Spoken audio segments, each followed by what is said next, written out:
Hi friends, please confirm that I am audible.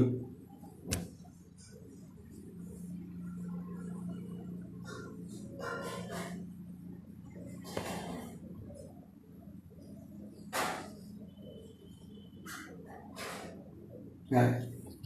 Good evening. Please confirm that I am audible. Just type it there.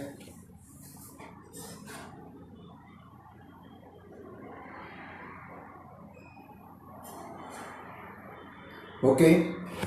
It's time for me. Now just I will begin my lecture. Good evening to all of you. Hi friends.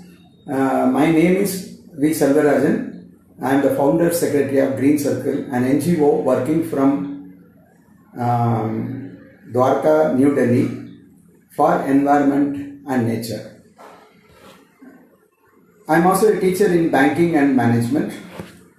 Today I am going to talk about environment, and at the outset let me thank Dr. Dhananjay Joshi, Dean of University School of Education, Guru Gobind University, for giving me an opportunity to make my presentation.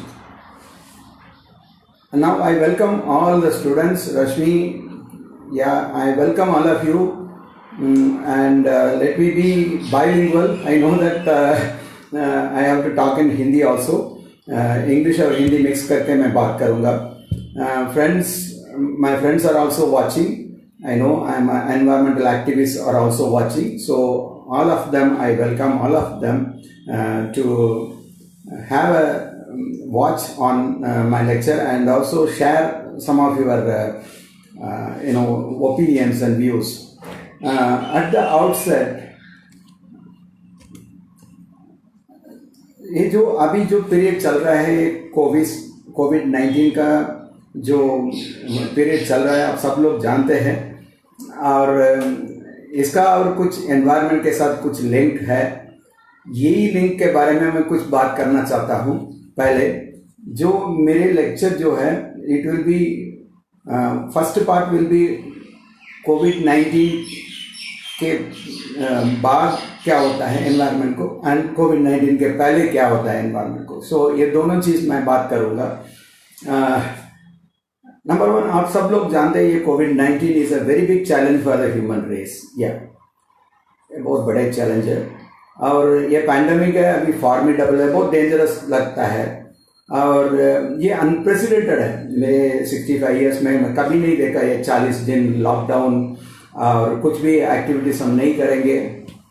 या Umesh, something error you are telling, you are writing, and what is the error? Are you listening to me? Are you able to hear me, Umesh?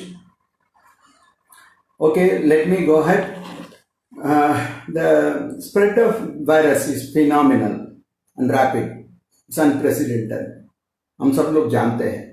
इसका कोई इलाज भी नहीं है. No vaccine so फार. हमारे जो economy है इसको ये स्टैंड स्टिल पोजीशन में लेके आ गया. इकोनॉमी अभी डाउन है और कुछ भी नई एक्टिविटीज नहीं चल रहा है. ये प्रोलॉन्ग्ड जो लॉकडाउन है ये अनप्रेसिडेंटेड है, no doubt. And day in day out हम कुछ गलतियां भी निकल रहे हैं इधर. लॉकडाउन के टाइम पे कुछ लोग बाहर भी आ जाते हैं, कुछ लेबर लोग भी कुछ फंसा हुआ है. ऐसे कुछ decisions go wrong at the decision making level. No one is sure what is going to be the future. हाँ, आप सब लोग जानते हैं कोविड-19 has taken a toll of more than 2 lakhs, rather it is going to be touching 3 lakh. 3 lakh लोग मर गए पूरा दुनिया में. मैं ये भी जानता हूँ, आप भी जानते हैं, और इसका क्या होगा आगे कुछ आइडिया भी नहीं है. लेकिन ये जो कोविड-19 का एनवायरनमेंट के साथ कुछ रिलेशन है, इसके बारे में मैं डिस्कस जरूर करूंगा. ये वायरस जो है कोरोना वायरस, इसका जो जेनेसिस के बारे में काफ़ी कुछ डाउट्स है, कुछ थियोरीज है. हाँ, चाइना का वुहान में सी फूड मार्केट में ये स्टार्ट हुआ, यही बोल रहे. People are saying that it started in seafood market. लेकिन ये जो कोरोना वायरस के बारे में डिस्कस करें वो सुपरफिशियली क्या करना है, उसको क्या कैसे रोकना है, इसके बारे में डिस्कस करें। हाउ इट केम, ये इसका जो थियोरी है, it started with the bats, जो मैमल है, फ्लाइंग मैमल है, इसी से ये जो कोरोना वायरस निकला है। ये बैट अभी नहीं, बाकी काफ़ी वायरस भी बैट्स के वजह से शुरू हुआ था इन द पास्ट। सो ये नया चीज़ नहीं है, लेकिन ये बैट, फ्लाइंग मैमल, इतना छोटा एनिमल है, इस मैमल से ये कैसे ह्यूमन बीइंग के अंदर, बॉडी के अंदर आ गए, ये कैसे ट्रांसफर हुआ। अगर हम इसको देखेंगे तो एक एनिमल और बोल रहे हैं, वो पैंगोलिन है। ये बैट से पैंगोलिन में ये पहुंच गया। पैंगोलिन इज इंटरमीडिएरी, पैंगोलिन से ह्यूमन बीइंग में आ गया। पैंगोलिन क्या चीज़ है? Pangolin is also a mammal, a rare animal, Asia और अफ्रीका में होता है ये। और ये पैंगोलिन काफ़ी इलीगल ट्रेडिंग में चलता है, पूरा दुनिया में इलीगल ट्रेडिंग चलता है ये पैंगोलिन के ऊपर। और वुगन्स का सी फूड मार्केट में भी ये एनिमल पहुंच गया, ये ट्रेडिंग, इलीगल ट्रेडिंग के लिए। इसका जो स्केल है, it is something like a reptile, लेकिन ये रेप्टाइल नहीं है, मैमल है। जो इसका जो स्केल्स और इसका जो मीट है, इसमें कुछ मेडिसिनल वैल्यू, कुछ और कुछ बोल रहे हैं लोग, और फिर बिलीव कर रहे हैं, people are believing that something is happening.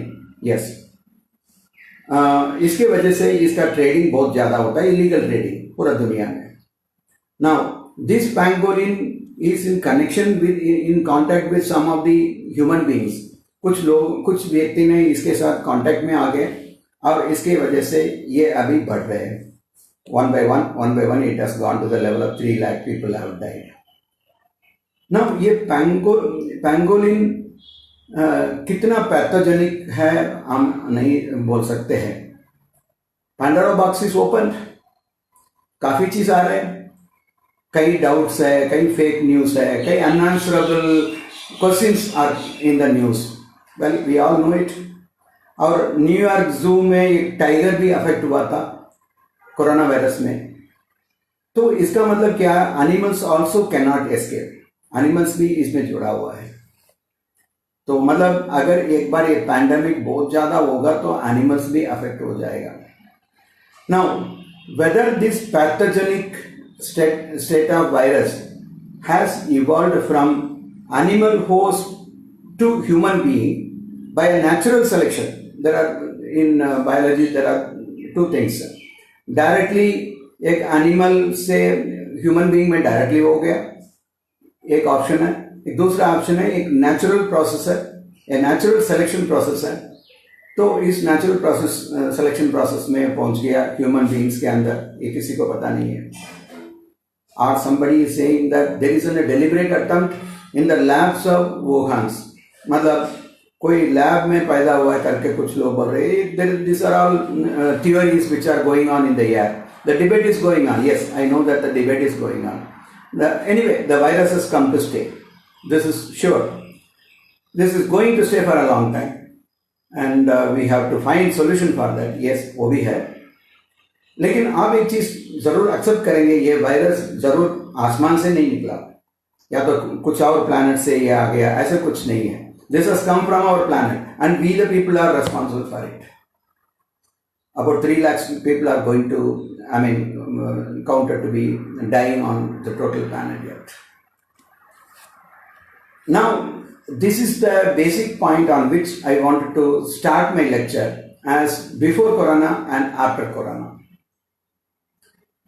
Before corona, what happened, that we can say from experience. But after corona, what is a connection? What is a connect? इसको जो वायरस है, इसका जो कनेक्ट है, क्या कनेक्ट है environment के साथ, पर्यावरण के साथ। ये पर्यावरण के लिए फायदा बहुत हो रहा है, ये तो हम लोग देख रहे हैं। पूरा दुनिया एकदम रिलैक्सेशन मूड में चले गए। Earth has taken a break from the routine. In fact, it is holiday. एकदम पूरा दुनिया में ग्लोबल साइलेंस हो रहे हैं. So at this juncture, I want to tell you some of the byproducts of this virus. What are the byproducts? Environment में, पर्यावरण में क्या फायदा हुआ है? Yes, बहुत ज्यादा फायदा हुआ है. We are all happy. कारण क्या है? There is no pollution. 45 days हो गया, हम घर के अंदर ही बैठ रहे. Social distancing, कुछ बाहर नहीं जा सकते.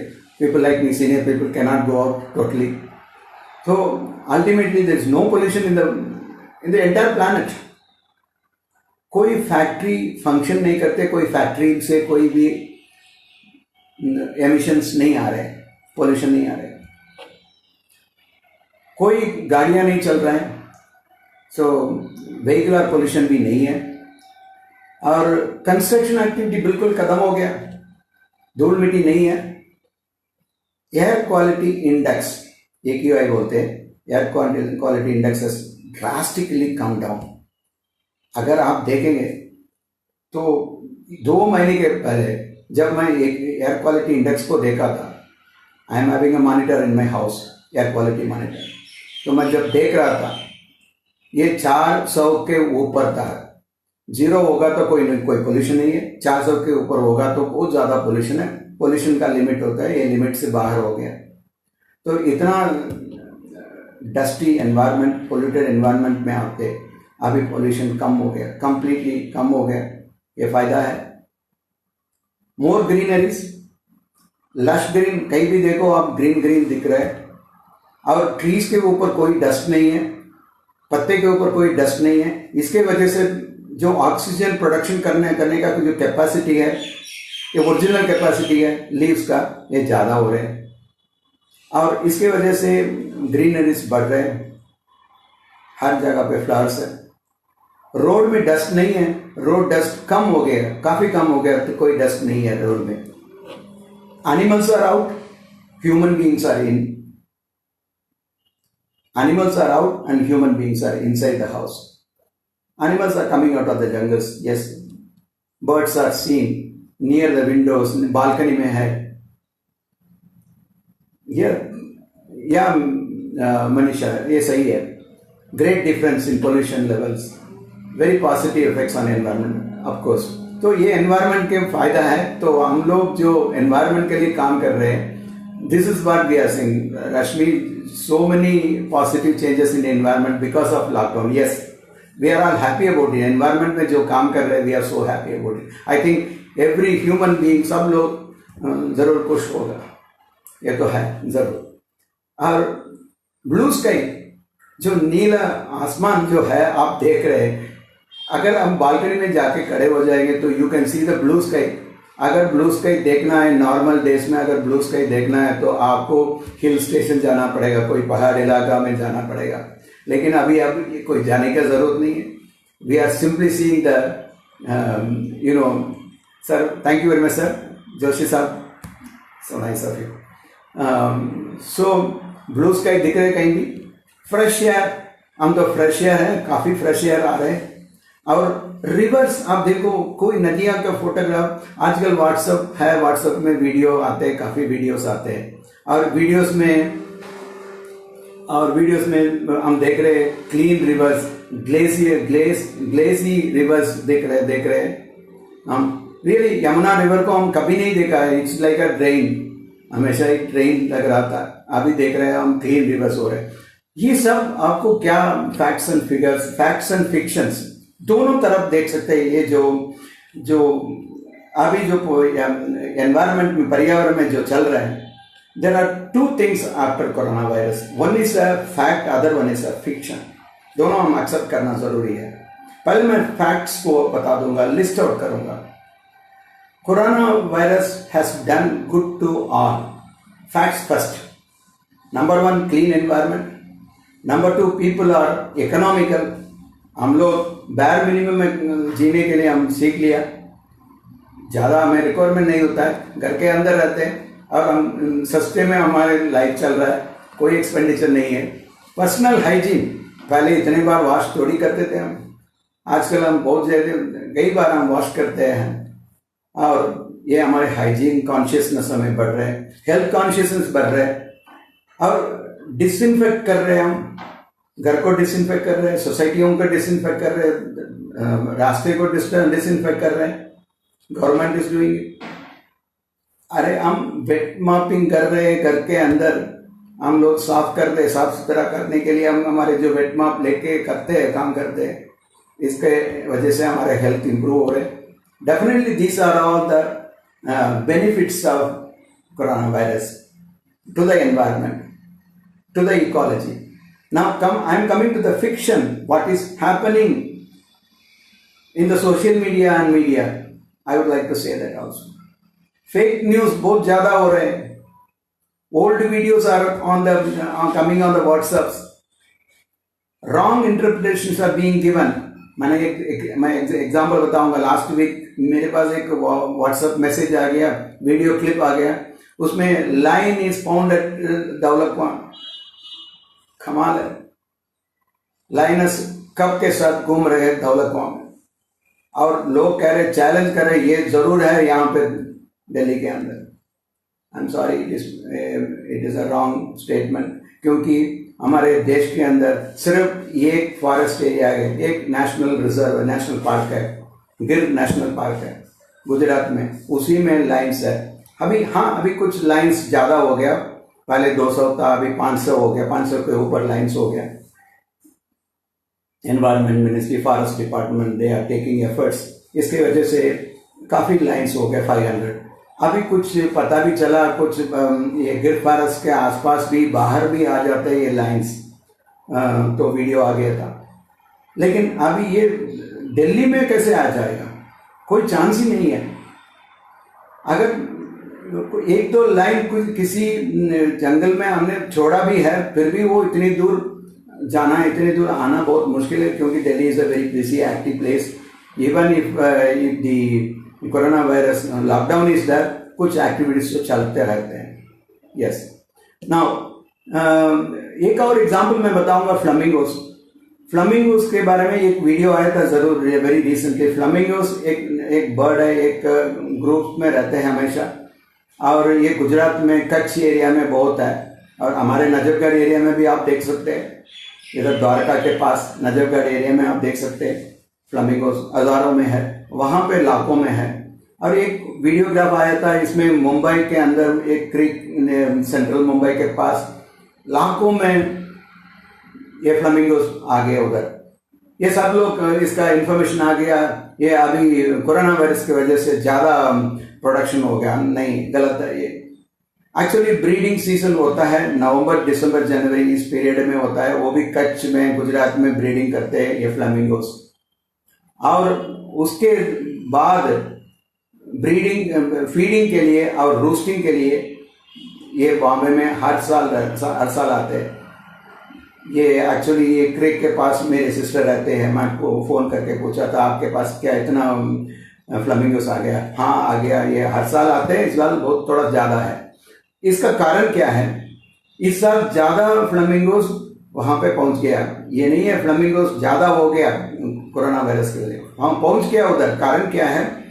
कोई एक्टिविटी नहीं है, कोई ट्रैफिक नहीं है, कोई डिस्टर्बेंस नहीं है, कोई उधर आने जाने वाले कोई काम होता है. इसलिए instead of going out of the outskirts of Bombay, ये बर्ड्स वहां पे सेटल हो गया बॉम्बे के अंदर.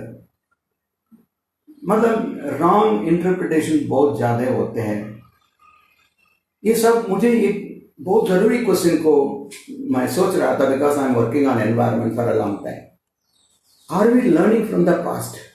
Are we learning from the experience? एक चीज बहुत जरूरी है,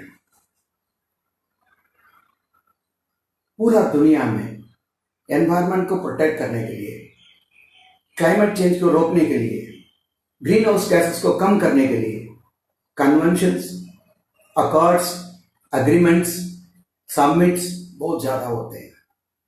पेरिस अकॉर्ड, पेरिस एग्रीमेंट हुआ था, पूरा इंडिया इंक्लूडिंग सभी कंट्रीज ने उसको साइन कर दिया. व्हाट इज द मेन मुद्दा? पेरिस कन्वेंशन में ये डिसाइड हुआ था दैट हमारे जो ग्रीन हाउस गैसेस इमिट होते हैं उसको कंट्रोल करके हमारे जो क्लाइमेट चेंज को टेम्परेचर 2 डिग्री नीचे रखना है। प्री इंडस्ट्रियलाइजेशन पीरियड 200 साल के पहले जो प्री इंडस्ट्रियलाइजेशन पीरियड था, उस टाइम पे जो टेम्परेचर था उसी से 2 डिग्री ऊपर तक हम पहुंचने के लिए अलाउ करना है। पूरा कंट्रीज एग्री कर दिया, इवन इंडिया आल्सो साइन, लेकिन यूएस नहीं साइन किया, वो अलग बात है, दैट इज पॉलिटिक्स।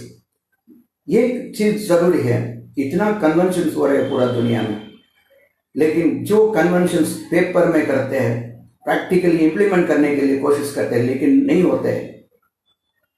ये कोरोना वायरस ने 45 डेज के अंदर आप कर दिया है।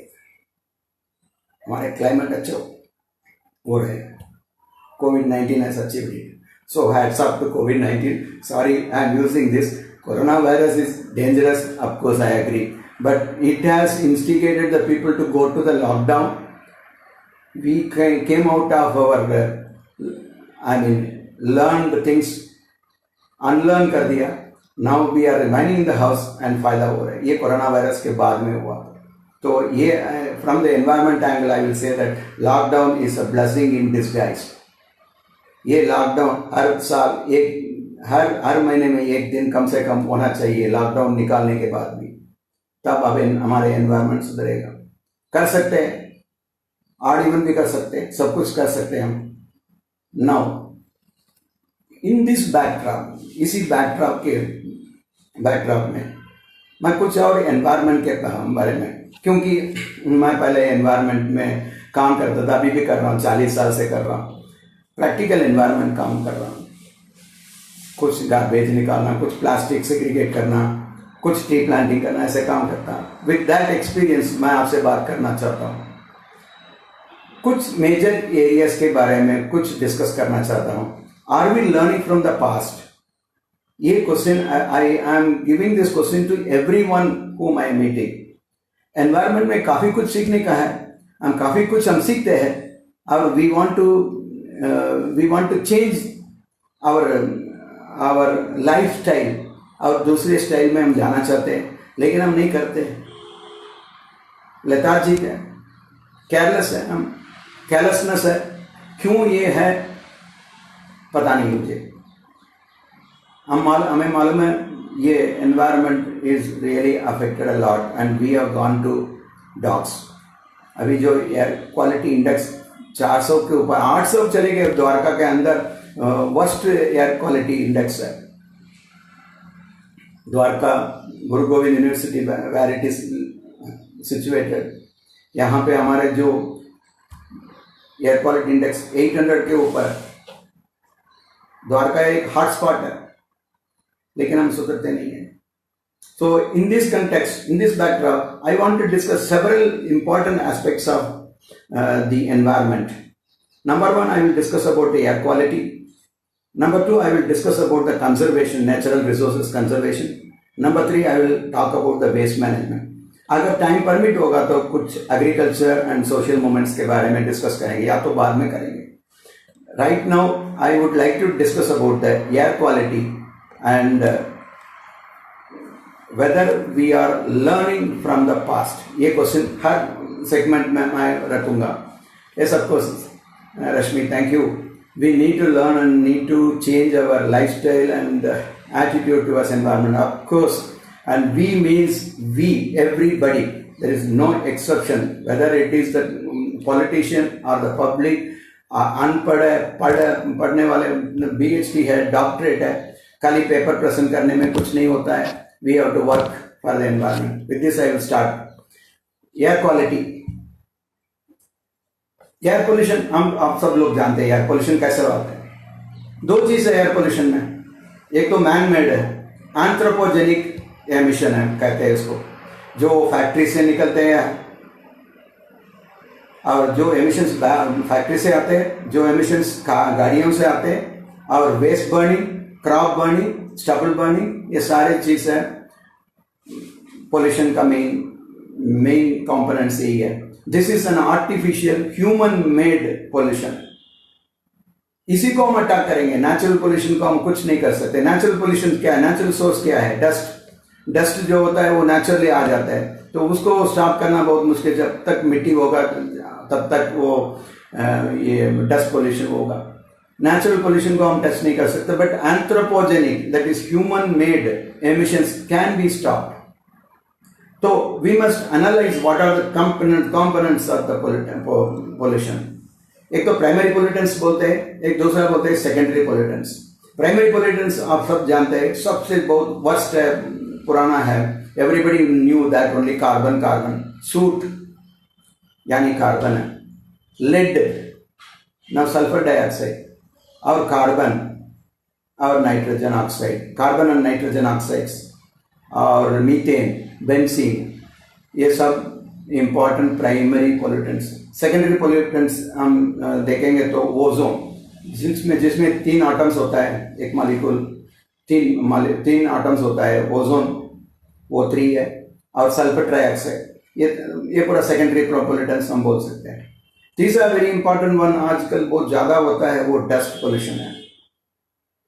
What is this dust pollution? Particulated matter, आपने सुना होगा, पार्टिकुलेट मैटर है, बहुत छोटे छोटे मैटर है, डस्ट है, धूल मिट्टी है, सिंपल लैंग्वेज में धूल मिट्टी हम बोल सकते हैं। यस, ये धूल मिट्टी में 2 टाइप का धूल मिट्टी है, पार्टिकुलेटेड matter, PM2.5 and PM10। PM2.5 ये क्या है? पार्टिकुलेटेड मैटर जिसका डायामीटर है 2.5 माइक्रोन, यानी 2.5 माइक्रोन मतलब एक बाल ले लेंगे आप, सिंगल बाल ले लेंगे, हेयर ले लेंगे, उसको divided by 40, 1/40th of the diameter, जितना छोटा है वो देखो, उसको हम कहते हैं PM2.5। और PM10 इसको 4 से मल्टीप्लाई करो, वो 4 गुना करो, तो ये दोनों पार्टिकल्स है कंस्ट्रक्शन एक्टिविटीज के वजह से ज़्यादा होते हैं। तो ये भी डस्ट पोल्यूशन आजकल काफ़ी होता है, because the construction activities, urban areas में काफ़ी कंस्ट्रक्शन एक्टिविटीज चलता है। नाउ ये सारे कॉम्पोनेंट्स है, प्राइमरी पोल्यूटेंट्स, सेकेंडरी पोल्यूटेंट्स और डस्ट, हम जो मैंने बताया था, ये सारे मिलजुल के हम करेंगे तो एक इंडेक्स हम निकाल सकते हैं। उस इंडेक्स का नाम दे दिया है एयर क्वालिटी इंडेक्स, AQI, आप सब लोग जानते हैं AQI। अभी आजकल हम AQI में आज मॉर्निंग भी देखा था 50, 20, आजकल थोड़ा सा गाड़ियां चलना शुरू हो गया 50, 100 के अंदर, लेकिन एयर क्वालिटी इंडेक्स हमेशा दिल्ली में 400, 300 के ऊपर ही है, वर्स्ट कंडीशन में।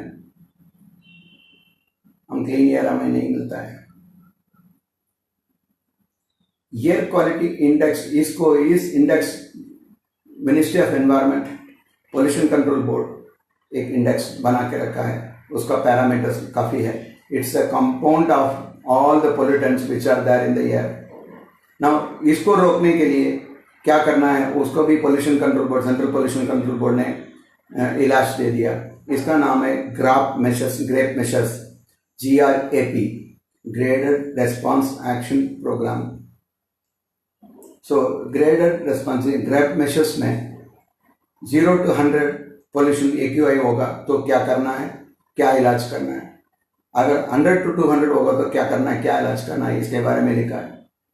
And if you see that 300, 200 to 300, what will be that 300 to 400, 400 and above, उसके ऊपर कोई डेफिनेशन नहीं देते। अगर 400 के ऊपर होगा तो you will have to remain at home. अभी हम लॉकडाउन में बैठते हैं यहाँ पे घर के अंदर, लेकिन पहले ही ग्रेप मेशर्स में लिख के रखा है 200, 300 के ऊपर होगा तो कोई बाहर नहीं जाना, लॉकडाउन करके घर के अंदर रहना है। तो हम सुना नहीं है, we never practised it, we never followed it. और हेल्थ के बारे में भी उसमें एक 100 to 200 क्या हेल्थ प्रॉब्लम होगा, इसको कैसे रोकना है, ये सारे दे रखा है ग्रेप मेशर्स में। नाउ इतना एयर क्वालिटी के बारे में लिखा है। और एयर पोल्यूशन बहुत होते हैं, हम लोग जानते हैं, लेकिन ये एयर पोल्यूशन पूरा इंडिया में नहीं होता है, खाली अर्बन एरियाज में होते हैं। आप हैरान हो जाएंगे, पूरा दुनिया में 20 सिटीज, टॉप 20 पोल्यूटिंग सिटीज के बारे में एक स्टैटिस्टिक्स आया था। इस स्टैटिस्टिक्स में 20 टॉप सिटीज में 13 सिटीज इंडिया के अंदर है। We must be proud that we are having the lead. 13 cities in India are the highly polluted, among the top 20 polluted cities in the world. और आप जानते हैं 8 lakh people south east Asia में 8 lakh people हर साल pollution के वजह से मर जाते हैं। नाउ उसमें 70% यानी 4 लोगों में 3 लोग इंडिया के अंदर। We know that pollution is one of the dangerous thing. एक इसका कारण क्या है? Urbanisation. What is urbanisation? one third of the total population is in cities only. Urbanisation का मतलब क्या? ज्यादा ट्रैफिक होगा, ज्यादा गाड़ियां होगा, ज्यादा कंस्ट्रक्शन एक्टिविटीज होगा, ज्यादा फैक्ट्रीज होगा, बर्निंग ऑफ वेस्ट होगा, ये सारे होगा। इसके वजह से Sonal Chabda, I will come to the sustainable solutions. Yes, sustainable solution. I got some different view about it. Please take my views also little later. I will come to that. Sustainable development. Yes, it's all there in the paper. I will come to that also. Burning of waste. All these things are air pollution reasons. Causes of pollution ले लेंगे तो main cause क्या है? Burning of fossil fuels, जो petrol, diesel, LPG, PNG और CNG. पूरा India में dieselisation is one of the biggest blunder we have done. Diesel में सस्ता में मिला था, पेट्रोल से सस्ता था, इसलिए हम डीजलाइजेशन में किया था, लेकिन डीजल के वजह से काफ़ी पोल्यूशन हो रहा था। फिर then we have gone to CNG. अगर कोई भी मुझे सीएनजी एक नेचुरल गैस है, it is a green fuel करके बोलेंगे तो I am sorry, I will not agree that. ये भी सीएनजी भी ग्रीन फ्यूल है ही नहीं। हम लोग सोचे ये ग्रीन फ्यूल है। ग्रीन फ्यूल क्या है? कोई भी फ्यूल ग्रीन नहीं हो सकता है। जब वो जल रहे तो ये फ्यूल जल रहे तो कैसे वो विदाउट पोल्यूशन जाएगा? पोल्यूशन कम होता है सीएनजी में, नो डाउट अबाउट इट, लेकिन सीएनजी भी ज़्यादा साल के लिए रहने वाले नहीं है। 20 years at the maximum. After that CNG मिलेगा नहीं। Now we are concentrating on cars only. 2-wheelers are there, most dangerous है। 3-wheelers, polluting vehicles है, 3-wheelers or trucks है। Of course there are certain rules which have been brought, no doubt about। trucks are stopped at the toll gates and certificate होना चाहिए, उसके बाद अलो कर। और एक मेन रीजन है इंजन माल फंक्शन है। काफ़ी गाड़ियों में माल फंक्शन होता है इंजन, इसलिए हम pollution under control PUC checking करते हैं। ये सबसे ज्यादा पोल्यूशन कहां से आ रहा है? एयरोफ्यूल। फ्लाइट इतना जा रहा है, और द्वारका के अंदर काफी पोल्यूशन हो रहा है बिकॉज ऑफ एयरोफ्यूल। बिकॉज सेक्टर 8 में मलेरिया इंस्टीट्यूट है, वहां पे पोल्यूशन मॉनिटर रखा है। उसमें जो रीडिंग है वो 900 के ऊपर भी चलता है। कारण क्या है? वहाँ से फ्लाइट निकल रहे हैं। So these are the reasons why we are having fossil fuels is a main pollutant. Secondly I will talk about the waste burning, क्योंकि हम वेस्ट बर्निंग में कुछ काम किया है। एवरीवेयर इन दिल्ली गार्बेज को बर्निंग करते हैं, जलाते हैं। एमसीडी का काम है, म्यूनसिपलिटी का काम है, डीडीए का काम है। जो भी पोल्यूटेंट्स है उसको स्टॉप करना है, उस गार्बेज को जलाना नहीं है। गार्बेज को सेग्रीगेट करके उसको लैंडफिल में भेजना है या तो कंपोस्टिंग के लिए भेजना है, ये सब जानते हैं। लेकिन होता है क्या? गार्बेज बर्निंग हर जगह पे होता है। I can tell you in Dwarka itself 100 places में पोल्यूशन जो जल रहे हैं, गार्बेज जलाने वाला काम चलता है। कई बार हमने फायर स्टेशन को फोन करके हमने रोका भी था। और स्टबल बर्निंग एक और चीज़ है। स्टबल बर्निंग क्या होता है? जब हम अक्टूबर नवंबर में हार्वेस्ट सीजन होता है, पंजाब, हरियाणा और यूपी में हार्वेस्ट होते हैं। उस टाइम पे मैक्सिमम पंजाब में जो एग्रीकल्चर फार्मर्स है, जो इसका क्रॉप्स को बर्न करते हैं, जो बचा हुआ क्रॉप्स है, जो आफ्टर हार्वेस्टिंग बचा हुआ क्रॉप्स को जल्दी डिस्पोज करना पड़ेगा, क्योंकि वो दोबारा सोइंग के लिए जाना पड़ता है। कोई और रास्ता नहीं है, time limit is very less. तो फार्मर्स को क्या कर सकते हैं? तुरंत वो इमीडिएटली जला देते हैं, और जलाने की वजह से हमें बहुत ज़्यादा प्रॉब्लम होते हैं। Now this is another problem which has to be addressed.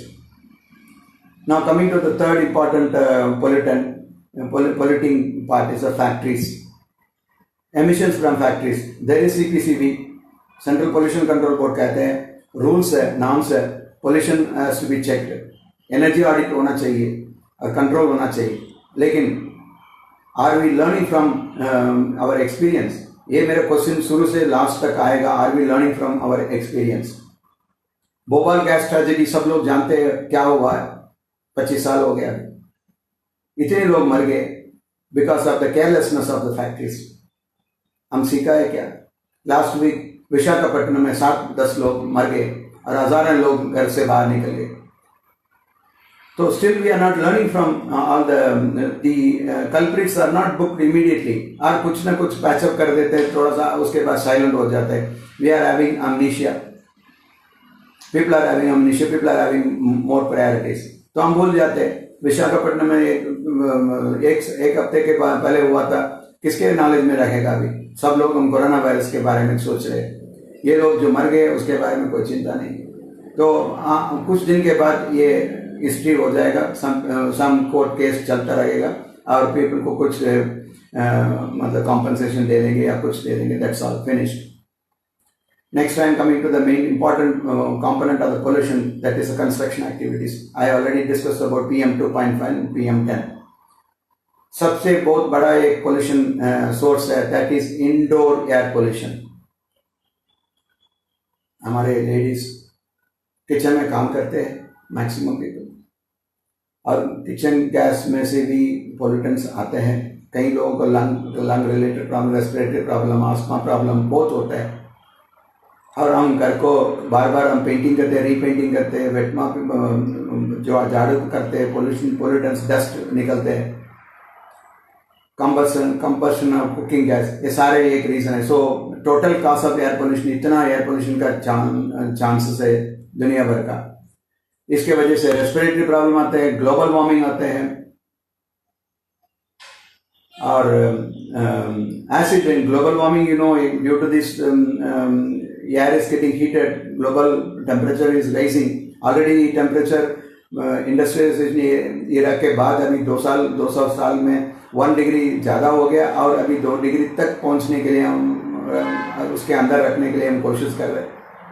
Acid rain के बारे में आपने सुना होगा. जो पोल्यूटेंट्स है हवा में है वो बारिश के साथ मिक्स होके it is giving acid rain. अगर बारिश नहीं है, स्मॉग फॉग होता है, तो फॉग के साथ मिक्स हो जाते हैं, स्मॉग बोलते हैं. तो ये सब ओजोन लेयर को डिप्लीट करने का भी एक चांस है. ओजोन लेयर हमारे शील्ड है दुनिया का. 50 किलोमीटर के 10 किलोमीटर से 50 किलोमीटर तक एक शील्ड जैसे, कवर जैसे, this is helping the planet to survive आज तक. लेकिन वहाँ पे होल्स के बारे में हम काफ़ी सुन रहे हैं. अंटार्कटिका के ऊपर है, एक कॉन्टिनेंट के साइज में है, ऑस्ट्रेलिया कॉन्टिनेंट के साइज में होल है. ये होल होगा तो उसके अंदर सन का solar rays will come inside, ultra infrared rays, skin disease, eye problem, eye cancer, सब कुछ हो सकता है. Ultimately we are going towards a climate change.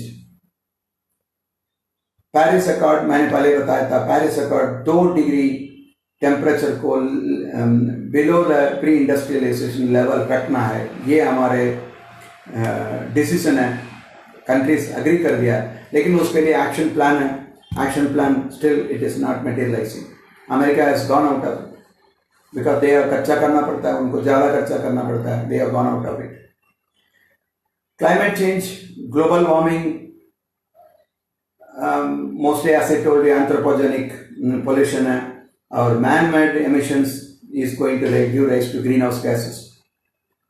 5th United Nations report में International Panel on Climate Change एक report दिया है.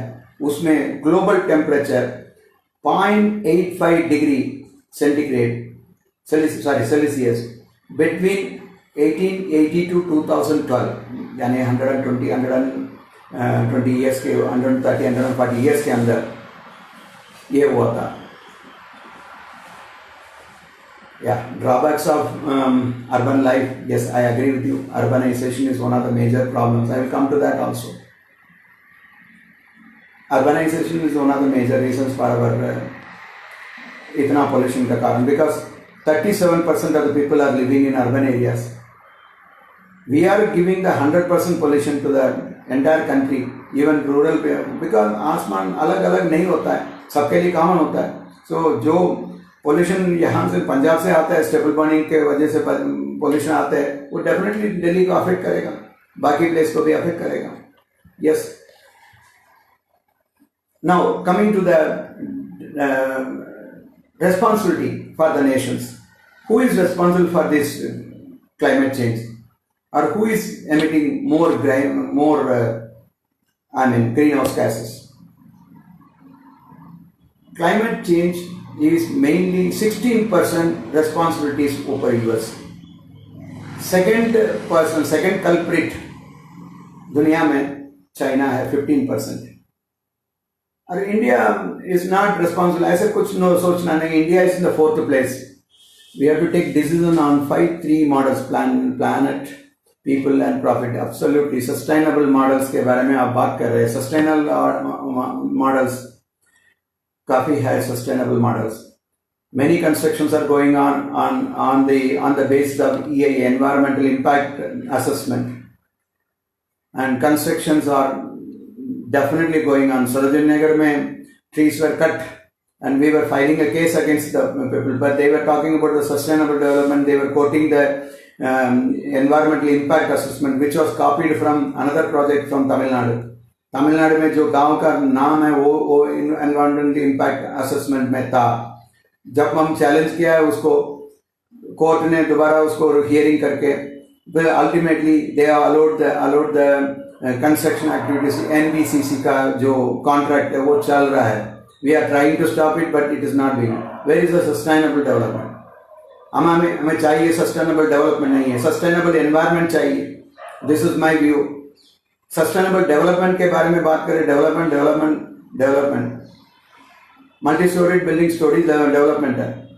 Profit थोड़ी हमारे मेन मुद्दा है. We have to see that we must have a good environment for the people. So sustainable environment is what I am looking for. I wanted to complete my lecture after giving that sustainable development, sustainable environment as my proposition. Now coming to the climate responsibility, India is climate change responsibility. India बहुत दूर में नहीं है. Number 1 place में US है, number 2 place में China है, number 4 place में इंडिया है. चाहे वो 16% USA का हो सकता है, 15% चाइना का हो सकता है. हमारा भी हम कंट्रीब्यूशन है 6%, हमारा कंट्रीब्यूशन है 5.8%. ये कंट्रीब्यूशन भी कितने सालों में ये नहीं होता. अभी रिसेंटली 25 साल के अंदर इतना कंट्रीब्यूशन हमारा ज्यादा हो गया. our contribution towards the emission is 67% increased between 1990 and 2012. तो 12 साल के अंदर, 25 साल के अंदर हमारे जो कंट्रीब्यूशन है बढ़ रहे हैं. और इसका एविडेंस तो क्लियर है. जो हमारे सागर है, जो बंगाल और अरेबियन सी जो हवा है, वहाँ पे जो सरफेस में जो due to our pollutions which are going in the air, the surface temperature is getting heated up. It's getting strongly heated up. that हवा जो निकलते हैं, heated air जो निकलते हैं, that is changing the clouds into cloud burst. Maybe rain will be heavy rains, or it goes to the cyclones also. The changes in 10 states, mainly those states which are in the periphery of the peninsula, they are more affected, and due to the climate change only. Average temperature over the ocean as surface has increased due to anthropogenic emission. It is due to the human beings only. So climate change is not a single responsibility of America or China or India. It's a joint responsibility of all countries, and our responsibility is more because we are in the 4th place. Now what is our learning from the past? Clean technologies must be deployed. Cleaner technologies, as you said, sustainable development. I will say sustainable environment as the main focus, main mudda must be there. Then return to eco-friendly way of living. Live with simple resources. Our resources, natural resources, are getting depleted day by day. तो let us try to live in an economical way of living. Urban में भी solution है, urban areas में भी। हम we are living in cities. जो car use करते car pooling use करो। जो कार फ्री डे हम कर सकते, सेलिब्रेट कर सकते, तो हर हफ्ते कर दो। Why not odd even, we can bring odd even. Bharat standard 4 से हम 6 को हम पहुंच रहे हैं। गाड़ियों को जो स्टैंडर्ड है, जो पोल्यूशन कंट्रोल कैपेसिटी है, BS6 का व्हीकल्स अभी आने वाले शुरू हो गया। PUC यानी पोल्यूशन अंडर कंट्रोल, ये सर्टिफिकेशन है। लेकिन ये certificate only mockery, we are not using the certificate properly. ये सर्टिफिकेट यूज करना पड़ेगा पेट्रोल बंक्स में, जो पेट्रोल देने के लिए। अगर आपको पेट्रोल देना है, पेट्रोल देना है, तो आप पोल्यूशन सर्टिफिकेट को दिखा दो, देन पोल्यूशन सेल कर दो, मतलब पेट्रोल सेल कर दो। Like that we must bring some kind of discipline in our day to day life. Public transportation को रेगुलराइज कर दो, और लास्ट माइल कनेक्टिविटीज को ज्यादा कॉन्सेंट्रेट करना पड़ेगा। एनर्जी ऑडिटिंग कर दो, बिल्डिंग्स के ऊपर एनर्जी ऑडिटिंग करो, इंडस्ट्रीज के ऊपर एनर्जी ऑडिटिंग करो, हाउस होल्ड के ऊपर एनर्जी ऑडिटिंग करो। और जो building net zero energy building है उसको एनकरेज करो। कूलर्स को यूज कर दो during dry and humid season में, ड्राई एंड हॉट सीजन में कूलर यूज कर दो। बाकी दिन में तो एसी को अवॉइड कर सकते तो अवॉइड कर दो, या तो एसी यूज कर दो, कम यूज कर दो। तो ultimately this things we can do it. In my opinion, after corona जो एक्सपीरियंस है, हम 1 दिन या 2 दिन पूरा 1 महीने में जरूर हम लॉकडाउन करना पड़ेगा, कंपल्सरी लॉकडाउन। 1 क्वार्टर में एटलीस्ट 1 or 2 days रखो, so that will definitely have a clean effect on the environment. Now I am coming to the natural resources. मेरा जो सेकंड एरिया है natural resources. Natural resources 41% of mammals, हमारे जो country में जो mammals है उसमें 41% मैमल मर गया या एक्सटिंक्शन में पहुंच गया, खत्म होने वाले। 46% रेप्टाइल्स, 57% एम्फीबियंस और 70% फ्रेश वाटर फिशेस, काफी कुछ डेंजर्स ऑफ एक्सटिंक्शन में है according to living index, living planet report 2016 में। और पूरा दुनिया में इलीगल ट्रेड इंडस्ट्री बढ़ रहे हैं on animals. Wild life act है, there is a big question, yes, Anindya Rawat, there is a big question, are we able to program our mind for sustainable practices from the basic unit, our home? Yes, I can give an example of our own member who is leading a sustainable life. Of course, I am not doing the same thing, I am trying to do it. But I can certainly tell you some of the environmental activists, they are making their homes sustainable homes by using the sustainable materials, और composting करते हैं, और energy conscious करते हैं. We can start from home. Charity begins at home. I agree with you. 100% I agree with you, Anviti Rawat. I agree with you. So charity begins at home. जब तक हम यहाँ पे ऐसे घर से हम स्टार्ट नहीं करेंगे तो ये हम काम एनवायरनमेंट को बचाना मुश्किल है। तो आई एडवोकेट स्टार्ट फ्रॉम होम, यही करूंगा मैं, करना पड़ेगा, हम लोग सब लोग करना पड़ेगा। I will come back to that topic. Wild life act 1972 was amended in 2003 and a legal framework was given for the natural resources. How to protect the lions, how to protect the tigers and elephants. जरूरी है हमारे forest को, हम natural resource को हम protect करना है तो जंगल को प्रोटेक्ट करना है, तो वाइल्ड एनिमल्स को भी, बायोडाइवर्सिटी को प्रोटेक्ट करना जरूरी है। हमारे देश के अंदर आज 103 नेशनल पार्क्स है, 535 वाइल्ड लाइफ सेंचुरीज है। नेशनल पार्क और वाइल्ड लाइफ सेंचुरी के बीच में कोई कुछ डिफरेंस है। National park is for developing the biodiversity, overall biodiversity. It helps in taking care of the flora, fauna and the ecosystem, everything, whereas the sanctuaries are only helping to protect the animals. Totally 103 national parks and 535 wildlife sanctuaries are there in India, protected areas. Schedules in Wildlife Act is there.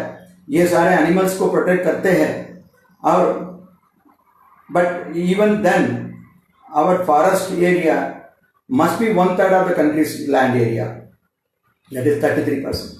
आप जानते हैं कितना है? 21% है हमारे जो forest area, only 21% है। तो ये सारे इश्यूज है कंजर्वेशन में। ह्यूमन एनिमल कॉन्फ्लिक्ट होता है because of our limited jungle areas.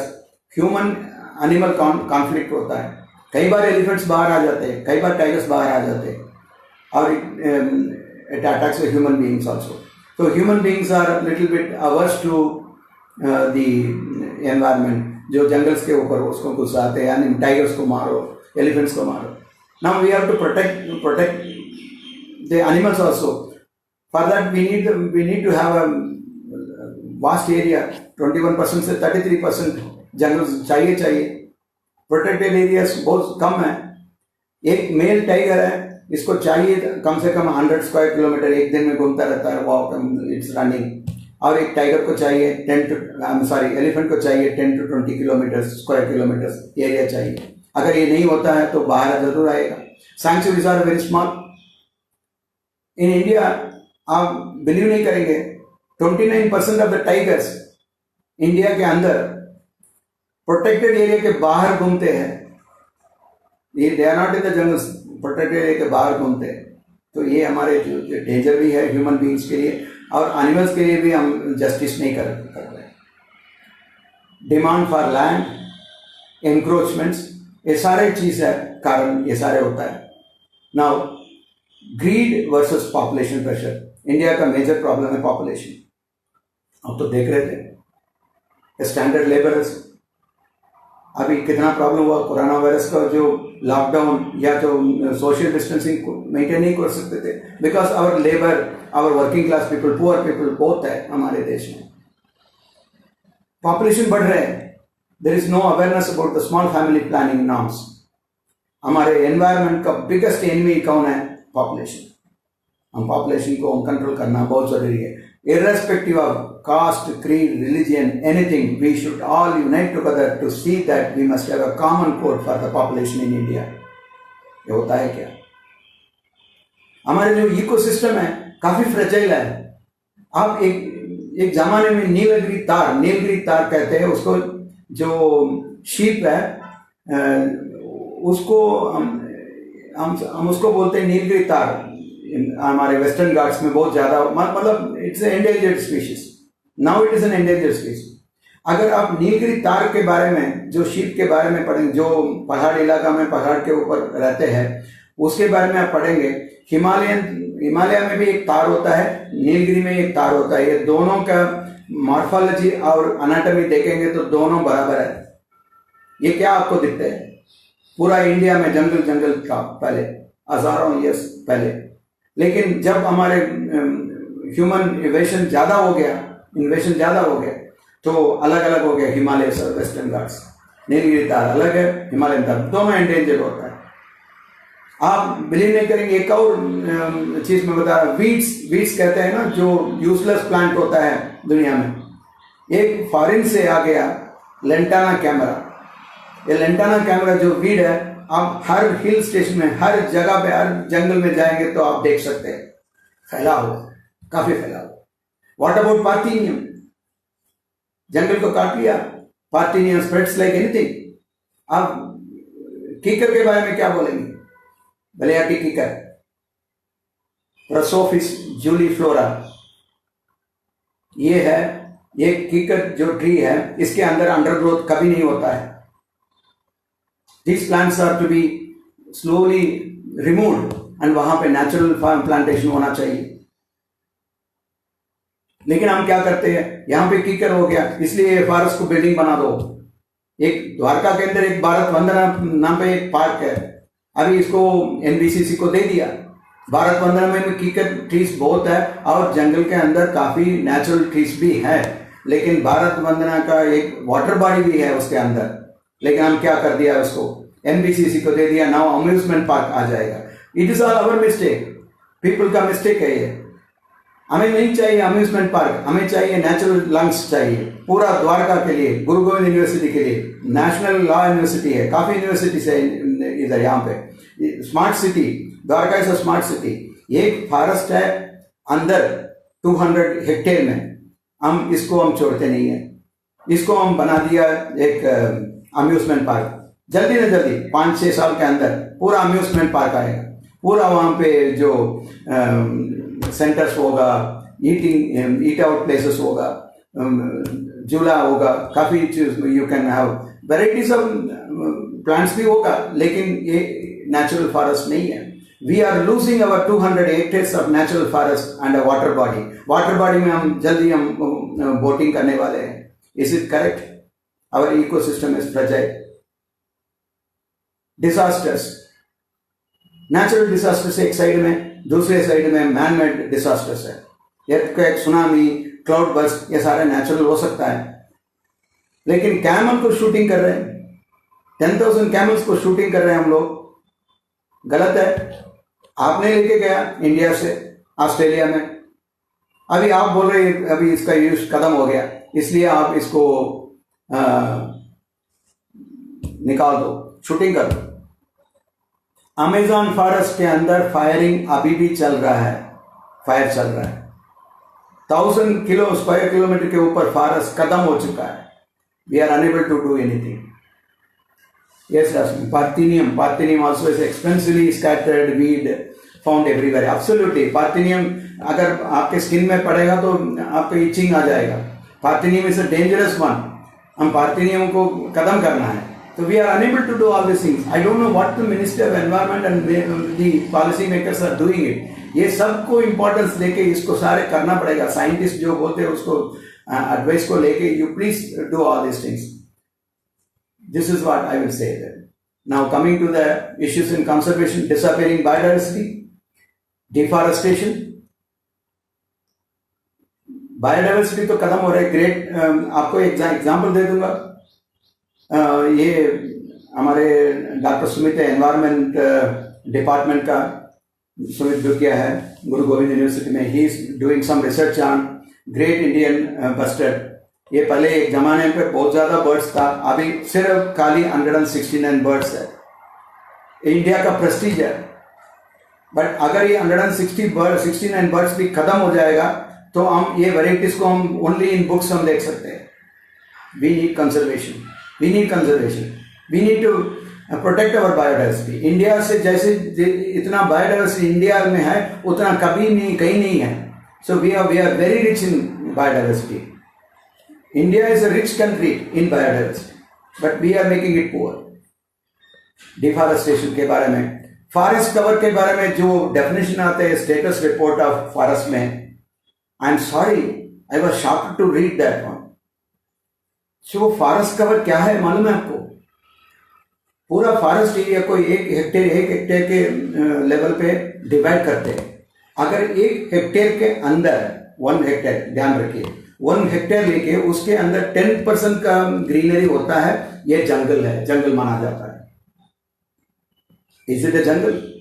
Now if you see the total jungle area according to this definition, पूरा 21% तो ठीक है, लेकिन अगर आप अंदर जाएंगे तो इट इज नॉट जेन्युइन।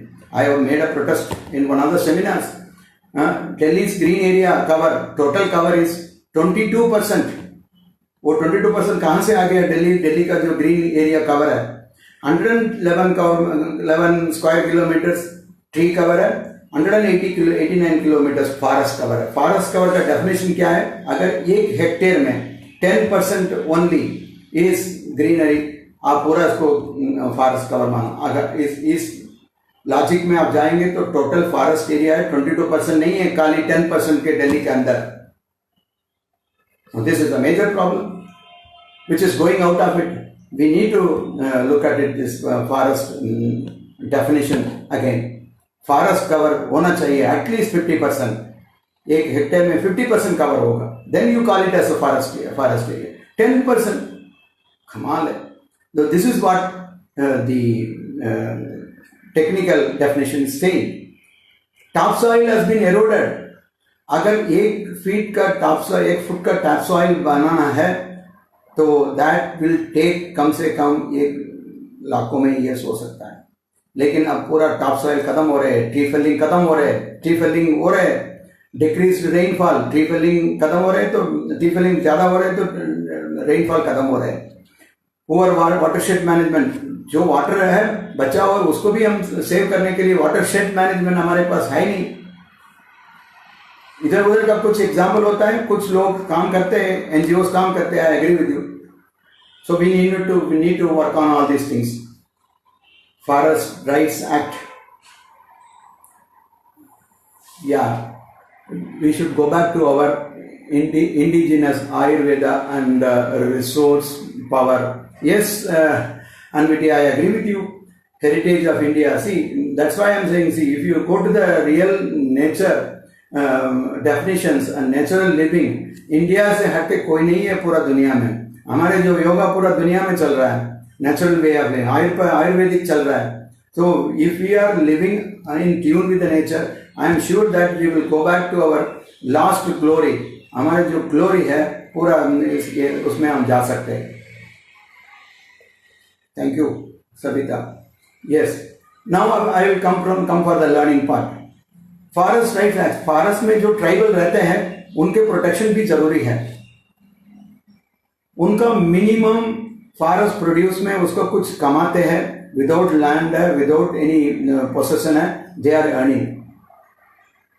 ये सब छोड़ना जरूरी है। And we are infringing into that area, we are infiltrating into that area. Forest area में रहते हैं, ये फॉरेस्ट को प्रोटेक्ट करते हैं, नेचुरल वे ऑफ लिविंग है। वो लीव्स होता है, उसको बीटल नट का लीव्स है और कई लीव्स है, उसको लेके वो यूज करते हैं और उसमें कुछ पैसा कमाते हैं। उसका राइट्स नहीं है। Eco tourism is a way to live along with the people. Human animal conflict होता है। एक एनजीओ का एग्जांपल दे दूंगा। नागरहोल एक नेशनल पार्क है कर्नाटका में। वहां पे वाइल्ड से नाम पे एक एनजीओ है। जब भी एनिमल्स बाहर आते हैं और ह्यूमन बींग्स को अटैक करते हैं, ये टोल फ्री नंबर दे रखा है वहां पे। ये जो टोल फ्री नंबर में हम कांटेक्ट करेंगे तो तुरंत ये लोग वॉलंटियर्स है, एनजीओ का वॉलंटियर्स वहां पहुंच जाते हैं, उसका डॉक्यूमेंट फिलअप करते हैं, उसका बेनिफिट्स लेके देते हैं, कॉन्फिडेंस बिल्डअप हो जाते हैं। People will be supporting the forest. जब उनको कुछ फायदा होता है, जब उसको जो बेनिफिट मिलता है, तो that will be very good. Conservation measures को ले लेंगे तो काफी कंजर्वेशन मेजर्स है। वाइल्ड लाइफ प्रोटेक्शन एक्ट है। आप वाइल्ड लाइफ प्रोटेक्शन एक्ट के बारे में बोल रहे हैं। There is a list of endangered species. List is attached with the wild life protection act. 2003 में अमेंडमेंट हुआ है। Now wild life protection act is not completely protecting all the animals. I am sorry to say that. अभी मैं कुछ पड़ोस में देख रहा था, कुछ एक्सोटिक बर्ड्स, लव बर्ड्स कहते हैं, उसको केज के अंदर रखते हैं। They are not protected under our Wildlife Protection Act. They are exotic birds. In fact, birds को केज में रखना, animals को केज में रखना, it is wrong. We are not supposed to do it. लेकिन वो ये सारे चीज हम देखना पड़ेगा। Now third area I will come and I will close my lecture after that. That is waste management. जिस एरिया में हम काम करते थे, waste management, I want to discuss with you for some time. Other areas we can talk later on. Waste management. India generates around 260 million tons of waste per annum. अगर ये इतना waste होता है तो हमें चाहिए 1,40,000 हेक्टेयर्स का landfill चाहिए। अगर हम वेस्ट को dry waste and wet waste करके हम कंपोनेंट को डिवाइड करेंगे और वेट वेस्ट को कंपोस्ट करेंगे, ड्राई वेस्ट को रिसाइकल करेंगे, then we will not be having this much landfills. अगर आप गाजीपुर जाएंगे, गाजीपुर में जो लैंडफिल है वहां ऊपर टॉप से देखेंगे तो ये हमारे जो कुतुब मीनार को बराबर होगा, इतना हाई लेवल तक पहुंच गया। सो लैंडफिल्स एम्प्टी बहुत ज्यादा, मतलब लैंडफिल्स कहाँ रखेंगे? अभी दिल्ली के अंदर कहीं भी रखो, दूसरा लैंडफिल रखो, पीपल आर प्रोटेस्टिंग। तो landfill must be around 30, 40, 50 kilometres away from Delhi. तो कास्ट ये सब कैलकुलेशन कर लो। 38 crore people, that's 1/3 of the population, lives in urban India. ये अर्बन इंडिया में जो रहते हैं they are responsible for the waste, because गांव में क्या वेस्ट होता है. इंडिया इज ग्लोबली वर्ल्ड में थर्ड लार्जेस्ट गार्बेज जनरेटर है. Naturally, we are proud when we are saying 130 crore people are on lockdown, 130 crore people are all in social distancing. Same 130 crore people are in trouble now because we have got the major problem, garbage. और ये garbage is generated by 1/3 of the people in the country. Plastic menace is one of the more dangerous thing. India produces around 25,490 tons of plastic waste daily. Delhi alone is producing 690 tons daily, but it recycles only 69 tons. 10% only. अगर आप plastic को देखें, plastic every week Saturday श्रमदान में करता था. हमारे जो एनजीओ हम सैटरडे श्रमदान करते थे. हर हफ्ते हम will go into the park and public places and plastic को निकाल के हम उसको सेग्रीगेशन के लिए बेचते थे. अभी तो बंद पड़ा है लॉकडाउन की वजह से, लेकिन सैटरडे श्रमदान हमारे गुरु गोविंद यूनिवर्सिटी भी अप्रिशिएट किया है. सैटरडे श्रमदान में हम प्लास्टिक को सेग्रीगेट करें. अगर आप प्लास्टिक को आप निकाल के देखेंगे, I can tell you very pathetic situation. 80% of our जो प्लास्टिक है वो सारे ओनली फॉर पैकिंग मटीरियल. दूसरा पैकिंग कर सकते हैं हम. India's plastic is half of the global plastic. इसके अलावा और ई वेस्ट भी आगे, hazardous वेस्ट भी है, syringes है, केमिकल्स है जो हॉस्पिटल से निकल के मिक्स हो जाते हैं. We are not having a proper hazardous waste के लिए भी मैनेजमेंट रूल्स है, सॉलिड वेस्ट मैनेजमेंट रूल्स है, ऐसे hazardous वेस्ट के लिए भी मैनेजमेंट रूल्स है. Now since we are on the banks of river Yamuna, we must think of river Yamuna. अभी लोग कह रहे बहुत सुंदर लगता है यमुना, ग्लेसी वाटर है, नीचे पत्थर को देख सकते हैं, लेकिन आप यमुना का हालत मालूम है आपका. दिल्ली के बराबर 22 किलोमीटर दूर का यमुना चलता है. वाजिराबाद में शुरू होके ओखला में एंडिंग कर रहे 22 किलोमीटर. टोटल यमुनोत्री से लेके इलाहाबाद तक टोटल डिस्टेंस है 1376 किलोमीटर यमुना नदी का. इसमें 80% of the pollution is coming from this 22 kilometres. Proud of Delhi, be proud of Delhi. We the delegates are giving the 80% pollution to the river. और हमारे पोल्यूशन का कारण क्या है? वी हैव गॉट 21 नालास, पूरा नालास है, अनट्रीटेड वाटर यमुना के अंदर चलता है. 21 नालास में मैक्सिमम जो नाला है वो बड़े नाला जो है नजफगढ़ नाला, जो हमारे कैंपस के बराबर चलता है, Najafgarh nala. 67% of sewage water is going to Yamuna from Najafgarh alone, Najafgarh nala alone. DJB is doing work. Daily 830 million gallon per day water सबको सप्लाई होता है. अभी 1000 के ऊपर होगा. और उसमें 80% वेस्ट हो जाते हैं. बिकॉज वी आर, हम नहाने के लिए यूज करते हैं, हर चीज के लिए यूज करते हैं. ये सारे चलता है वहां पे. कहां पे? It goes to Yamuna as sewage. Delhi has 36 STPs है, सीवेज ट्रीटमेंट प्लांट है, 21 लोकेशन में है. लेकिन इसके बावजूद भी हमारे जो पोल्यूशन है, जो वाटर पोल्यूशन है, बहुत ज़्यादा है. एक छोटा सा एग्जांपल दे दूंगा, आप हैरान हो जाएंगे. आप जानते हैं, लोग स्टूडेंट्स जानते हैं, एक बैक्टीरिया होता है कोलीफॉर्म बैक्टीरिया. ये फीकल मैटर से आते हैं. तो यमुना के अंदर फीकल मैटर चलते हैं. People are using it to open defecation also, as well as ये जो सीवरेज है, सीवेज वाटर भी चलता है, अनट्रीटेड वाटर. नाउ ये ग्लास पानी में 100 ml के अंदर 5000 बैक्टीरिया अलोड है, कोलीफॉर्म बैक्टीरिया, जो डेंजरस है, डाइजेशन को खत्म कर सकते हैं. आप डाइजेशन रिलेटेड काफी डिसीज आएगा अगर उसको पानी को ड्रिंक करेंगे. लेकिन ओखला में रिसर्चर्स ने एक ग्लास ऑफ वाटर लेके उसमें कितना कोलीफॉर्म बैक्टीरिया है करके वो काउंट किया है लैब में, शॉक हो जाएंगे। 11.8 करोड़ बैक्टीरिया ओखला के अंदर एक 100 ml का ग्लास में 11.8 crore coliform bacteria, which is very dangerous to your digestive system, and we are drinking this water. हाँ, Delhi is drinking Yamuna water, लेकिन जो यमुना वाटर हम पी रहे हैं वो यहाँ से नहीं आता है, ओखला से नहीं आता है, वाजिराबाद के अपस्ट्रीम में, जो वाजिराबाद में डैम होता है, तो वाजिराबाद के पहले ही हम वाटर को क्लीन करके हम उसको ट्रीटमेंट करके वो हम यूज करते, तो हम खुशी से हम पी रहे। लेकिन अगर पीपल जो यूज करते हैं, पुअर पीपल, उनका हालत देखो। तो what is the learning from this thing? Waste segregation must be at source. At source मतलब not at society, not at municipality level, not at the street level.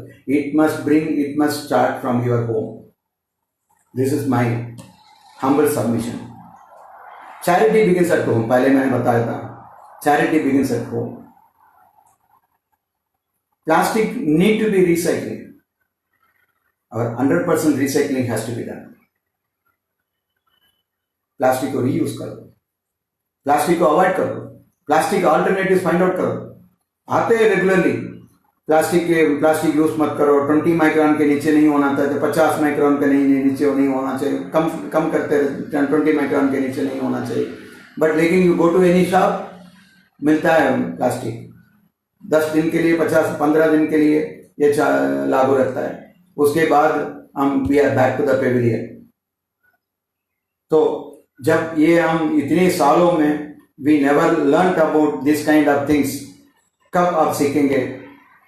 Solid waste management rules है, fantastic rules है। आप अगर time मिलेगा, अगर chance मिलेगा तो Google करके आप देख लो, सॉलिड वेस्ट मैनेजमेंट रूल्स को पढ़ो, 2016 का है, फैंटास्टिक है। इसमें कोई भी आइटम ऐसे छोड़ा नहीं है। क्या क्या करना है, म्युनिसिपैलिटी का रेस्पॉन्सिबिलिटी क्या है, हाउस होल्ड का रेस्पॉन्सिबिलिटी क्या है, सब कुछ लिखा है। अगर हाउस होल्ड में सेग्रीगेशन नहीं करेंगे तो पेनल्टी है, लेकिन कहाँ पेनल्टी होता है? मैं मेरे अपना सोसाइटी के बारे में मैं बात करूंगा। अपना सोसाइटी में लोग सेग्रीगेशन करने के लिए 1 हफ्ते के लिए बोला है, 1 हफ्ते के बाद हमारे जो स्वीपर आके बोला सर कोई नहीं करता है, 5-10 लोग करते हैं, बाकी लोग नहीं करते। फिर आप क्या करने वाले? सर हम करेंगे सर, नीचे जाके हम करेंगे। फिर आपके उसके लिए क्या लोग अग्री करेंगे? या सर 100 रुपया, 50 रुपया अभी तक दिया है, 100 रुपया अभी ले रहा हूँ, मैं करूँगा। लेकिन वो अनपढ़ आदमी है स्वीपर, वो क्या कर सकते हैं? क्या सिस्टमैटिक वे में सेग्रीगेशन कर सकते हैं? म्युनिसिपैलिटी बोल रहे हैं हमें चाहिए सेग्रीगेटेड वेस्ट, हम कूड़ा गाड़ी भेजेंगे, उसमें अलग अलग अब रखना पड़ेगा। तो ये लोग आधा ड्राई वेस्ट आधा वेट वेस्ट करके हम दे देंगे, वो लेके चले जाएंगे। I have seen with my own eyes, जब हम कूड़ा को हम सेग्रीगेट करके उनको देते हैं, वो सारे मिक्स करके गार्बेज वैन के अंदर मिक्स करके लेके जाते हैं। Where is the segregation? Segregation is in letter, not in spirit. Yes, Rashmi. In spite of so many restrictions on using plastic, people don't follow and don't try to understand consequences of using plastics. ये देखिए, that is why I am telling people like me, environment में जो काम कर रहे हैं, हमारे responsibility खाली लेक्चर देने में नहीं होता है। We need to go down to the earth. हम कुछ लोगों के साथ ज्वाइन करना पड़ेगा। मैं आपको एक चीज बताऊं, पकवाड़ा है, स्वच्छता पकवाड़ा है। एक दिन पूरा हम फोटो के लिए हम पोस्ट करते हैं और हम ये कूड़ा को निकलता है, प्लास्टिक अलग करते हैं, हम पेपर में आएगा, खत्म हो जाते हैं हमारे। लेकिन हम लोग एवरी सैटरडे हम करते थे, 2-3 साल से हम कर रहे हैं, because it is not a single activity. ना आप हमें देखने के बाद ना एमसीडी म्युनिसिपल जो लेबर है, म्युनिसिपल सर आप लोग इतना कर रहे हैं, सारे रिटायर्ड पीपल है, आप लोग इतने कर रहे हैं, हम भी करेंगे। So they are coming forward. I am telling from my own experience, when we are doing it, even municipalities will be hesitating not to do it. पहले बोलेंगे पागल है ये लोग, ये हमारे काम। Many senior citizen have criticised our activity also. कई लोग बोला है आप लोग पागल है, ये म्युनिसिपैलिटी का काम है, ये क्यों करना है? सी, today coronavirus has come and we are all in the lockdown. and we all understand that this is a collective responsibility. Today we have learnt our lesson, collective responsibility. Environment is a collective responsibility. अगर environment collective responsibility नहीं होगा तो आप environment को बचा, तो at least will the corona lockdown teach us some lessons on cleanliness? This is my question at the last. Agriculture के बारे में डिस्कस करना चाहते हैं, टाइम नहीं है, लेकिन ऑर्गेनिक फार्मिंग के बारे में एक क्लासिक एग्जांपल बोल के मैं मेरे लेक्चर को खत्म करूंगा। ये रमेश चंद्र डागर एक ऑर्गेनिक फार्मर है, वो सोनीपत 1 हेक्टेयर लैंड लेके, उसका अपना लैंड है, उसमें एक्सपेरिमेंट करना शुरू कर दिया सालों पहले।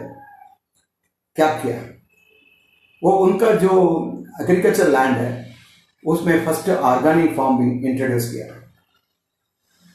खाली ऑर्गेनिक फार्मिंग करने में उसको फायदा नहीं होता, कैश नहीं मिलता है, तो ही स्टार्टेड अलोकेटिंग कुछ place for the bee keeping के लिए अलोक कर दिया एक जगह, उसी से भी कुछ इनकम आना शुरू हो गया। उसके बाद डेयरी के लिए कुछ एनिमल्स ले लिया, उसका डेयरी मैनेजमेंट भी स्टार्ट कर दिया, 4-5 एनिमल्स लेके, देन इसको बढ़ा दिया। फिर उसका अपना जो क्रॉप पैटर्न है उसको चेंज कर दिया। कैसे चेंज कर दिया? पहले ओनली व्हीट या चावल का चल रहा था, अभी वो वेजिटेबल, फ्रूट्स और फ्लावर्स पूरा प्लांटिंग करना शुरू कर दिया, इसका एक्स्ट्रा इनकम मिला। और जो फ्लावर्स है उसको, एक्सोटिक फ्लावर्स है, उसको एक्सपोर्ट करना भी शुरू कर दिया। साथ साथ एक बायोगैस का एक प्रोडक्शन सेंटर स्टार्ट कर दिया। और ये देख रहा था अगर नेचुरल फॉरेस्ट ऑर्गेनिक फार्मिंग होता है तो हमें कंपोस्ट चाहिए। ये started vermi composting and composting, vermi composting में एर्थवर्म कंपोस्टिंग ये स्टार्ट कर दिया, और एक्सपोर्ट में भी कुछ पैसा मिला उसको। साथ साथ वो रेन वाटर पॉन्ड्स भी, छोटे छोटे पॉन्ड्स इधर उधर का पॉन्ड्स बना के रखा, तो ये जब ड्राई सीजन होता है उस टाइम पे उसी से पानी निकाल दिया। कुछ फिश फार्मिंग भी स्टार्ट कर दिया साथ साथ। फाइनली वो सोलर पैनल भी लगा दिए। Total eco friendly, total environment friendly, I am unimaginable. इसका कहते हैं integrated organic farming. Integrated organic farming start कर दिया, उसका कोई इनकम का कोई कमी नहीं है। एक साल में कम से कम उसको 10 साल, ड्राई सीजन में भी 10 लाख रुपया मिलता था। 1 हेक्टेयर में 10 लाख आराम से मिलता था, कई बार 20-40 तक भी पहुंचता था। तो this is the benefit of इस ऑर्गेनिक फार्मिंग। और ऑर्गेनिक फार्मिंग आपके सॉइल को ठीक रखेगा और उसमें जो प्रोडक्शन है वो अच्छा रहेगा, पीपल का हेल्थ के लिए अच्छा है। ये एक क्लासिक एग्जाम्पल है। डागर को आप रेप्लिकेट करना बहुत जरूरी है, पूरा इंडिया में रेप्लिकेट। अभी आजकल वो पूरा सेमिनार वगैरह में चलता है और वो सारे करता है, a great thing. So this kind of organic farming is very essential. We should not go for genetically modified plants. GM brinjal आ गया, GM mustard आ गया, GM so many things आ गए। We should discourage all these genetically modified products. We should go for our natural varieties. और youth must go towards the farming, क्योंकि अगले 25 साल में MS Swaminathan ने एक प्रेडिक्ट किया है, कई लोग ये जो फार्मिंग एक्टिविटी से निकल जाएंगे। अगर यूथ नहीं आएंगे तो हमारे जो फार्मिंग एक्टिविटी है वो 19-20% डाउन हो जाएगा। प्राइस, फार्म प्रोडक्शन का प्राइस जो है वो 20% बढ़ेगा। तो ये सारे होने वाले हैं। Whether we should allow all this things, youth must come. Nowadays, IITians are going for forest, going for this organic farming and all. So where there is a will, there is a way. So with this one, I would like to say that काफी चीज environment के बारे में बोल सकते हैं और discuss कर सकते हैं। फार्मर्स को काफी अच्छी चीज मिलना जरूरी है। क्रेडिट मिलना चाहिए बैंक से। आई वाज अ बैंकर, मैं बता रहा हूँ 4% में लोन नहीं, कभी नहीं मिलता है फार्मर्स के लिए। 4% के लिए 4% में उनको लोन मिलना है, सब्सिडी दे देगा गवर्नमेंट, लोन मिलना है। लोन वेवर कोई प्रॉब्लम नहीं है। जब 9,000 करोड़ लेके बाहर चले जाते हैं लोग, corporates are, when we are giving waiver and write-off करते हैं उनको, so why not we consider this poor farmers who are our lifeline? So farmers को संभालना बहुत ज़रूरी है. So friends, हमारे like environment movements को काफ़ी कुछ करने का है. Social movements has to work in a very systematic manner. आजकल हमारे जो social movements है, environmental movements है, I'm sorry to say, it is in splinter groups, काफ़ी divided है, काफ़ी मतलब अलग अलग है. Like मेरा NGO है, छोटा NGO है, like that so many NGOs है, अलग अलग रहते हैं. They are not coming together. One is ego. कुछ पेपर प्रेजेंट करना है, कुछ टीवी में आना है, कुछ न्यूज में आना है, बस इतना ही हमें करना है. तो अगर हम ये सोचते रहेंगे तो environment movement will not be solid. अगर एनवायरमेंट मूवमेंट सॉलिड नहीं होगा, हमारे देश सुधरेगा नहीं. Chipko movement, you know it. Chandi Prasad Bhatt, he started that movement. Simple movement, trees को संभालने के लिए जो लेडीज है उनके साथ वो चिपको मूवमेंट स्टार्ट किया है.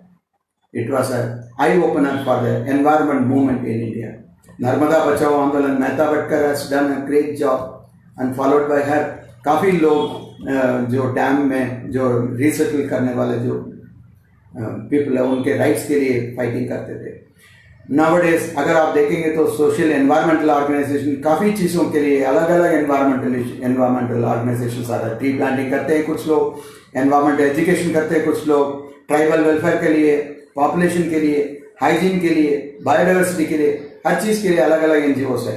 Now what is needed is we all must come together and we all must work together so that our environment movement will stabilize. Sustainable development के बारे में किसी ने बोला था पहले, मैं बोल रहा हूँ I am not for sustainable development. काफ़ी सुना है इसके बारे में. Sustainable development, we talk about that, but there is no sustainable development. We need to protect our environment. I am talking about sustainable environment. Bring an environment which is sustainable. A comprehensive environmental plan लेके आओ. Then only our country will improve in our status. 5.8% हमारे contribution. We are in the 4th place in the climate change. So we need to take it to the 100th stage. We must go back for that population control. If you ask me, 3 important points I will tell before concluding my speech. 3 important aspects are lingering in our country. Population, all are starting in the letter P. Population, poverty and pollution. All are interrelated. अगर ये सबको हम protect करना है तो दो लोग को वो कर सकते हैं. एक तो वो भी P में होता है. One is politician, other one is we the people. Ultimately, politician is a part of people. So we need to tell them that we want this.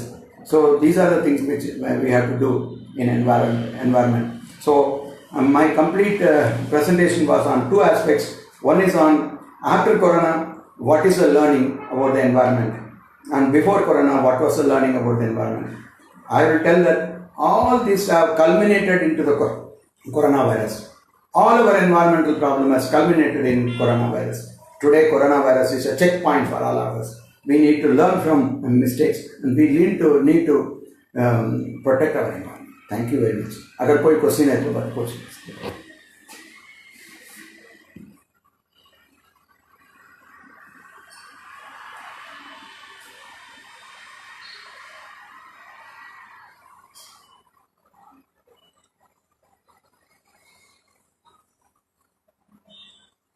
So let me finish my talk here. Now I think I have exceeded my time. Sorry for that. It is 6:25. I'm sorry. I am not able to see. I'm sorry. Today I was doing it in mobile because I have a problem in my laptop. I'm not able to have the hearing. In the video is coming, but audio is not coming. Therefore, I have to resort to mobile. Sorry for that. And I hope that I will come back again to you. In case we want to discuss more things, and in case all the people are coming forward, we can do a lot of activities. Thank you very much so much.